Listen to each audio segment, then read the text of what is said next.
নেপালত এনেকুৱা প্ৰতিবাদ হৈছে যি প্ৰতিবাদৰ ওপৰত ভিত্তিক যি প্ৰতিবাদৰ ওপৰত আৰ পি শৰ্মা কলি নেপালৰ প্ৰধানমন্ত্ৰী আৰ পি শৰ্মা কলিয়ে ৰিজাইন দিবলৈ বাধ্য হৈ গৈছে। কিয় এই প্ৰতিবাদ হৈছে, কি এই জেনজি, এই বিষয়ে আজি ভিডিঅ'টোত আলোচনা কৰিবলৈ ওলাইছো। আশা কৰোঁ ভিডিঅ'টো আপোনালোকে শেষলৈকে চাব। ছেপ্টেম্বৰ তাৰিখে নেপাল চৰকাৰে এটা সিদ্ধান্ত লয় যে তেওঁলোকৰ যি ছ'চিয়েল মিডিয়া আছে, ফেচবুক, ইনষ্টাগ্ৰাম, টুইটাৰ, এই সকলোবোৰ ফেচবুক, ইনষ্টাগ্ৰাম, টুইটাৰ নেপাল চৰকাৰে নেপালত নিষিদ্ধ ঘোষণা কৰি দিলে। নেপাল চৰকাৰে যেতিয়া নিষিদ্ধ ঘোষণা কৰি দিলে, তাৰ যিখিনি যুৱ প্ৰজন্ম আছিল, জেনজি বুলি যাক কয়, এই যুৱ প্ৰজন্মই এনেকুৱা প্ৰতিবাদ কৰিলে যাৰ প্ৰতিবাদত নেপালৰ চৰকাৰ তিষ্ঠিব নোৱাৰি ৰিজাইন দি চৰকাৰ ভাঙি দিবলৈ বাধ্য হৈ গ'ল।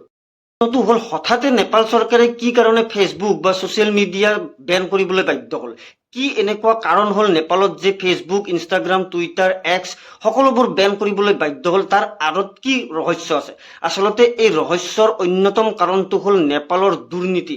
নেপালত এনেকুৱা দুৰ্নীতি চলি আছে যি দুৰ্নীতিৰ কাৰণে নেপালত প্ৰায় প্ৰতিবাদ সাব্যস্ত কৰা দেখা পায়, আৰু তাৰ যিখিনি যুৱ প্ৰজন্ম আছিল, এই যুৱ প্ৰজন্মই ছ'চিয়েল মিডিয়াত তেওঁলোকৰ ক্ষোভ সদায় দেখুৱাই আহিছিলে, আৰু সেই ক্ষোভখিনি যাতে চৰকাৰক দেখাব নোৱাৰে, চৰকাৰৰ বিৰুদ্ধে যাতে প্ৰতিবাদ সাব্যস্ত কৰিব নোৱাৰে, মনৰ অভিব্যক্তি যাতে প্ৰকাশ কৰিব নোৱাৰে, তাৰ কাৰণে নেপাল চৰকাৰে এটা হঠকাৰী সিদ্ধান্ত 4 ছেপ্টেম্বৰ তাৰিখে গ্ৰহণ কৰিলে যে নেপালত অকল টিকটকত বাহিৰে সকলোবোৰ ছ'চিয়েল মিডিয়াত তেওঁলোকে বেন কৰি দিলে, যাৰ কাৰণে তাৰ যিখিনি যুৱ প্ৰজন্ম আছিল, সেই যুৱ প্ৰজন্ম ক্ষোভিত হৈ কাঠমাণ্ডুত এনেকুৱা প্ৰতিবাদ কৰিলে, যাৰ কাৰণে আজি আৰ পি শৰ্মা কলি নেপালৰ প্ৰধানমন্ত্ৰী নেপাল এৰি পলাই যাবলৈ বাধ্য হৈ পৰে।